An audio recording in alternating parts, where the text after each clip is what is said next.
Hello et bienvenue dans Mode d'emploi, le podcast incontournable des marques engagées. Je suis Audrey, styliste, consultante et hackeuse au service des entrepreneurs mode et lifestyle. Depuis 2018, j'accompagne les créateurs et créatrices pour donner vie à leurs projets en partageant les conseils et les secrets bien gardés des grandes marques pour réussir. Dans ce podcast, nous allons pirater les techniques et méthodes de l'industrie pour les mettre entre les mains de marques indépendantes comme la vôtre. Alors que vous souhaitez créer votre marque en partant de zéro ou lui donner un coup de boost en vendant plus et mieux, vous êtes au bon endroit. Mes très chères créatrices, je suis ravie de vous retrouver pour un tout nouvel épisode de Mode d'emploi. J'espère que vous allez bien et que vous êtes prêtes pour une bonne dose de conseils, d'astuces et de passage à l'action, puisque le sujet d'aujourd'hui, c'est créer sa marque avec un petit budget.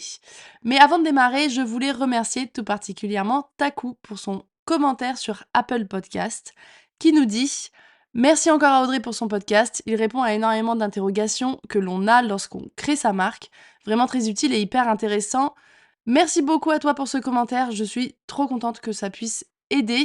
Et je vous remercie ceux qui prennent du temps pour laisser une note et un commentaire sur la plateforme d'écoute de leur choix. Comme vous savez, c'est vraiment une vraie motivation et surtout, c'est un super bon signe pour le podcast et ça aide à le faire connaître. Et comme toujours, j'aimerais beaucoup savoir qui écoute ce podcast, quand et comment. Alors partagez une story sur Instagram pendant que vous l'écoutez.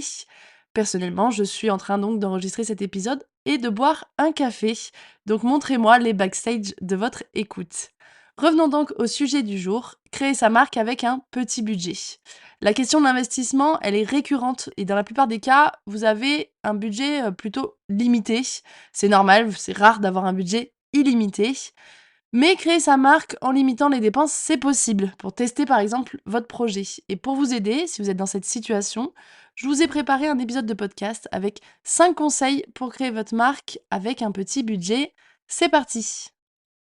Et on va commencer par une petite mise au point que je fais souvent. Vous avez peut-être déjà lu ça sur mon blog ou entendu ça sur mon Instagram. Mais créer sa marque sans argent, ça n'est pas possible.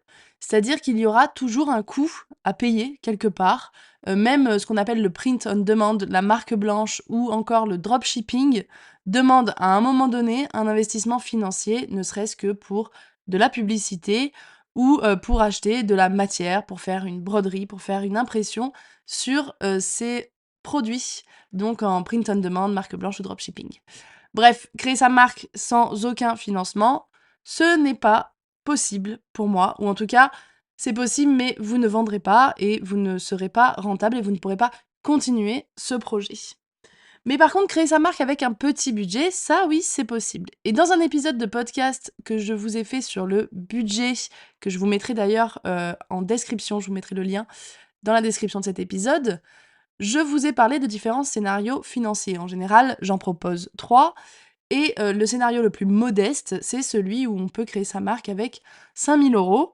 Donc moi, c'est ce que je préconise comme minimum de budget pour se lancer. Et vous pouvez tout à fait lancer une super marque de vêtements avec ce budget-là. Pour respecter ce budget, par contre, il faut être malin et maline. Et c'est ce que je vais justement vous proposer dans cet épisode. Mais peu importe votre mise de départ, que vous ayez 5 000 ou que vous ayez 100 000 € à mettre, ces astuces vous seront utiles. Parce que même si vous avez 100 000 € à mettre, le fait d'optimiser les coûts, ça optimise la rentabilité. Et la rentabilité, ça, peu importe le budget de départ, c'est ce qui compte. C'est-à-dire qu'il vaut mieux être rentable et avoir investi 5 000 € dans sa marque, plutôt que de ne pas être rentable et en avoir investi 50 000. Donc, on est parti avec ces astuces qui vous serviront, peu importe votre budget de départ. Mon premier conseil, il concerne particulièrement les marques qui ont donc un petit budget. Puisque quand on a un petit budget, je vous préconise de faire un maximum de choses par vous-même. C'est-à-dire que je vous préconise de vous mettre en mode do it myself. Déléguer à des pros, c'est super et c'est recommandé bien sûr et ça va vous permettre d'aller plus vite puisque vous allez aller plus rapidement à un niveau de marque plus professionnel. Mais par contre, ça coûte beaucoup d'argent et au départ, si vous n'avez pas ce budget-là et si vous voulez tester votre projet par exemple, si vous voulez commencer et vous lancer avant que tout soit parfait, bah alors il est tout à fait possible de faire un maximum de choses par soi-même. Moi, c'est ceux que je vous recommande, sachant que vous avez probablement des compétences et des qualités, qui vont vous permettre de d'apprendre et de faire par vous-même un maximum de choses. Mais pour éviter donc de bidouiller et que, ce côté un peu do it yourself, fait maison, se voit trop, parce qu'il y a beaucoup de marques qui font tout elles-mêmes et ça se voit, ça fait des marques qui sont vraiment, un peu trop cheap et un peu trop de bidouille. Pour éviter ça, formez-vous. Ça, c'est primordial. Formez-vous sur un max de sujets. Il existe des tonnes de formations à petit prix, voire des vidéos gratuites sur YouTube pour se former. Et par exemple, vous pourrez, créer votre site vous-même, vous pourrez vous former à la communication, à Instagram pour, gérer votre Instagram vous-même. Vous pourrez vous former à la publicité payante, par exemple, pour pouvoir faire des ads vous-même sans avoir à déléguer ça à une agence. Voilà, vous allez pouvoir vous former au marketing, au référencement web, à tous ces sujets qui vont vous permettre de faire un max de choses par vous-même. Et en plus, le gros plus de cette astuce-là, c'est que en apprenant les bases de certaines étapes, donc vous allez bien évidemment ne pas devenir pro en 3 vidéos gratuites, mais par contre vous allez apprendre les bases, vous allez comprendre, certains concepts, de certaines étapes de la création de marque. En faisant ça, vous serez bien plus apte à déléguer ensuite. C'est-à-dire qu'il vaut mieux déléguer quelque chose que l'on comprend que de déléguer un truc dont on veut se débarrasser parce qu'on comprend pas, que c'est trop compliqué, que c'est un peu trop flou pour nous. Ça, c'est une erreur puisqu'en fait, on va laisser entre les mains de quelqu'un, une grosse partie de notre projet. Par exemple, pour la recherche de fournisseurs et d'ateliers, vous êtes nombreuses et nombreux à vouloir déléguer ça à une styliste, à, un bureau d'études, à des entreprises qui s'occupent de faire ça, parce que c'est une étape qui vous fait peur. Moi, ce que je vous recommande et la vision que j'ai pour ça et la méthode que j'apprends à mes clientes dans le programme Créer sa marque, c'est justement de devenir autonome et d'apprendre sur cette partie de sourcing pour éviter de tout déléguer à quelqu'un qui n'est pas, partie prenante du projet. C'est-à-dire, c'est pas sa marque à cette personne-là ou à cette agence ou à ce bureau d'études. C'est pas leur marque. Eux, ce qu'ils veulent, c'est, faire de l'argent, bien évidemment, en vous vendant un service. Mais si vous savez ce que vous déléguez, si vous savez faire vous-même, ces étapes-là, vous pourrez mieux le déléguer puisque vous saurez quand, ce qu'on vous propose est une bonne chose ou si c'est, tout simplement, un peu bâclé ou si vous en avez pour votre argent ou non. Donc apprenez ces étapes, notamment le sourcing et la recherche de fournisseurs et d'ateliers. Typiquement, dans le programme Créer sa marque, vous deviendrez autonome sur énormément de sujets pour créer donc votre propre marque de vêtements et ça vous permettra de déléguer plus tard, au moment où vous serez prête et au moment où vous aurez les finances et vous serez apte à faire tout ça. Voilà pour mon premier conseil, formez-vous et faites un maximum de choses par vous-même. Mon second conseil, et en général il plaît pas toujours ce conseil, mais c'est pas grave, c'est de miser sur un monoproduit. C'est-à-dire donc de vendre un seul type de produit et pas une collection tout entière.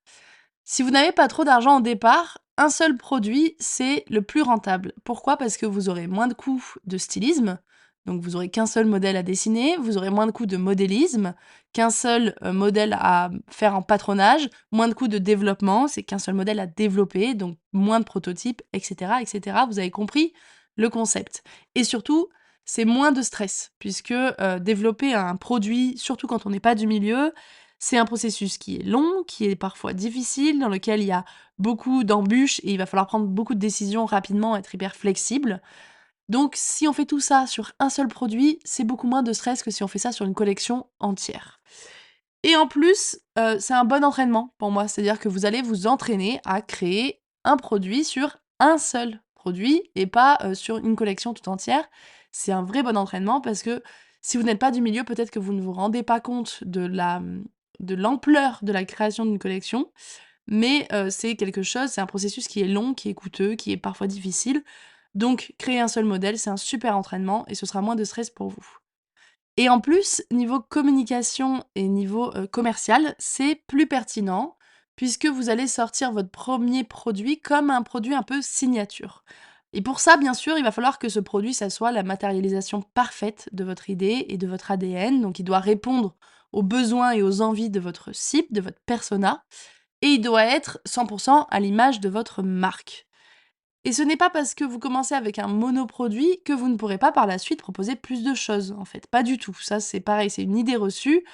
Souvent, on a plein d'idées, on a envie de sortir une collection entière parce qu'on a plein d'idées, mais concentrez-vous sur un monoproduit, surtout si vous n'avez pas les finances. Justement, pour illustrer ça, j'aime bien donner l'exemple du fameux slip, du slip français. Au départ, cette marque, c'est un lancement de 600 exemplaires d'un seul slip et aujourd'hui, c'est un vestiaire qui est complet, hommes, femmes, enfants, enfin c'est, la marque qu'on connaît aujourd'hui. Il y a aussi le pull parfait de chez Asphalt, c'est la même chose. Ils ont d'abord lancé un monoproduit qui est décliné dans 4 coloris, avec un lancement sur Ulule, qui avait un objectif de 100 préventes. Résultat, 2 438 pulls vendus sur Ulule et aujourd'hui Asphalt, c'est une marque qui fait des millions de chiffres d'affaires, qui est une marque pour hommes. Pour femmes, c'est une équipe de 40 personnes, un magasin, bref, c'est Asphalt quoi, en gros. Il y a aussi l'exemple de Tajine Banane, donc la marque de vêtements d'allaitement, qui s'est aussi lancé avec un monoproduit et qui avait vraiment pas du tout de finances au départ. Un t-shirt d'allaitement avec, une brique de lait imprimée sur la poitrine. Pareil, aujourd'hui, Tajine Banane, c'est une énorme marque, c'est une référence dans son domaine, alors qu'elle s'est lancée avec un monoproduit. Donc on oublie l'idée que un monoproduit, c'est trop peu, que les gens vont pas aimer parce qu'ils ont pas le choix et cetera. On oublie ça, c'est bien plus pertinent commercialement et en termes de communication et en termes de développement, c'est plus simple pour vous, c'est moins de stress. Donc si vous avez peu de finances, go sur du monoproduit. Mon troisième conseil, il est fait pour toutes les personnes qui sont en train de se dire: «Non mais moi, Audrey, le monoproduit, ça va pas du tout, ça ne correspond pas à mon idée de marque». Donc ce troisième conseil, c'est que parfois, effectivement, c'est plus logique d'avoir un look entier, par exemple sur du prêt-à-porter, femme, sur certains projets. Ça peut être plus logique. Dans ce cas, je vous conseille de mélanger de la pure création et de la marque blanche. Je m'explique. Les produits dits de marque blanche, ce sont des vêtements ou des accessoires qui sont déjà faits, qui sont produits par une usine, par une entreprise, et sur lesquels on va venir apposer notre étiquette de marque et potentiellement un peu de personnalisation sur de la broderie, sur de la couleur, etc. Utiliser des produits en marque blanche pour compléter une collection de produits qui serait de la pure création, donc c'est-à-dire que vous aurez créé vous-même de A à Z, c'est malin car c'est plus rentable. C'est-à-dire qu'au lieu d'avoir par exemple un look entier avec 3 ou 4 produits qui seraient de la pure création et donc j'aurais payé par exemple 4 coups de stylisme, de modélisme, de développement, etc. Créer seulement 3 produits ou 2 produits, pure création et ajouter un ou 2 produits en marque blanche, ça vous permet d'optimiser les frais de stylisme, de modélisme et de développement puisque sur des produits en marque blanche, on ne paie pas tout ça, d'accord? On achète ça comme un produit fini. Et surtout, contrairement à ce qu'on peut penser, ce n'est pas moins créatif. C'est pas parce qu'on utilise des produits de marque blanche et je sais qu'il y a beaucoup de stylistes qui sont, contre ce genre de choses, mais moi je vous le dis, je pense que quand on a un petit budget pour lancer sa marque, il faut savoir être malin et donc la marque blanche, c'est vraiment malin et ce n'est donc pas moins créatif. C'est-à-dire que vous allez quand même composer une collection, vous allez devoir assembler, vous allez peut-être devoir personnaliser ces produits en marque blanche pour justement qu'ils s'intègrent parfaitement à votre look et ça, c'est une partie qui est hyper stimulante. Même moi, ça m'est déjà arrivé de devoir le faire et je trouve ça, très créatif. C'est, heu, c'est tout aussi créatif que de créer une collection sur papier où on va devoir imaginer le produit. Là, c'est simplement qu'on part avec une base qui est un produit en marque blanche. Il y a justement des produits que l'on retrouve chez plein, plein, plein de marques, de grandes marques qui fonctionnent très bien, comme des accessoires par exemple, et qui sont tout à fait faisables en marque blanche. Je pense aux, trousses de chez Cézanne avec simplement la trousse en velours avec, l'étiquette Cézanne. Ça, c'est typiquement faisable en marque blanche et ça vient compléter une collection. C'est un accessoire, OK, vous l'avez pas fait 100 de A à Z, mais par contre, vous pouvez tout à fait venir, agrandir votre collection grâce à ces produits-là.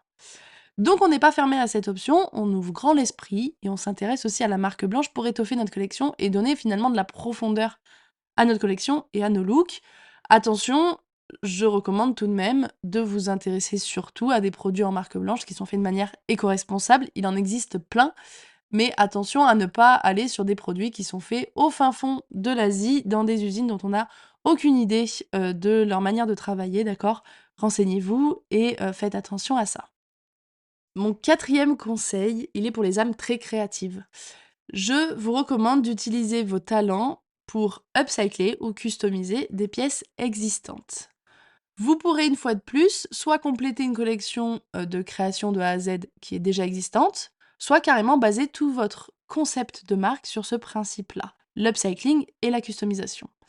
L'exemple le plus banal, c'est la création de chouchous avec des chutes de tissu. Ça, il y a beaucoup de marques qui font ça, qui proposent du maillot de bain, qui proposent de la blouse, etc. Enfin, une collection en gros, et qui vont utiliser leurs chutes de tissu ou des chutes de tissu pour compléter leur collection avec des accessoires tels que le chouchou. Là, on est un peu au niveau zéro, par contre, de la stratégie d'upcycling et de customisation, même si c'est très bien, c'est une bonne chose, mais aujourd'hui, beaucoup de monde le fait. Donc on est, voilà, sur les prémices de cette stratégie, mais moi, je vous conseille d'aller encore plus loin. Vous pouvez vous intéresser à des marques comme Bobo Paris, Maison Cléo, hem, Bizarre qui font aussi ça et qui en font un vrai ADN.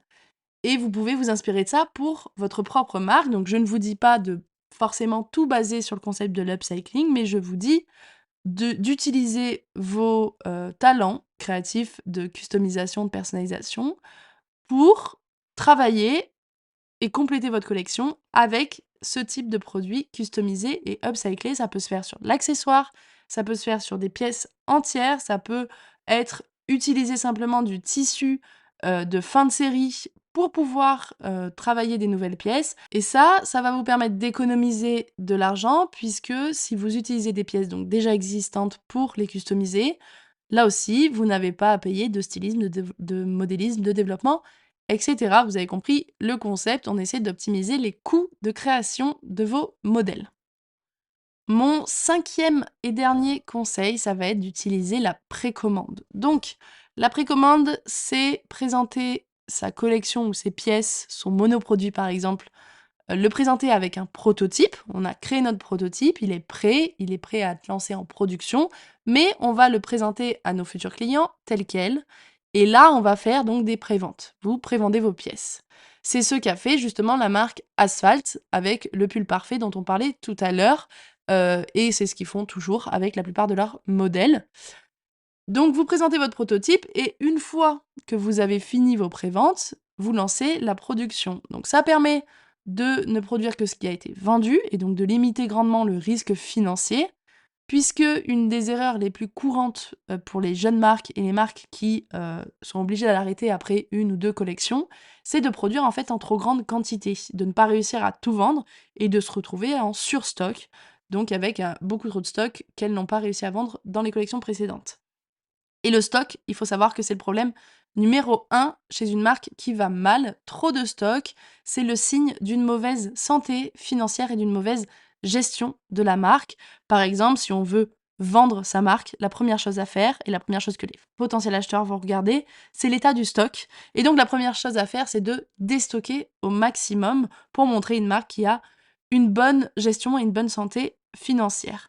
Donc la précommande, ça permet de limiter tout ça. Ça permet de, produire uniquement ce qui a été vendu et du coup, bah, ça vous permet aussi de financer la production avec de l'argent que vous aurez déjà reçu puisque vous aurez déjà été payé par vos, clients.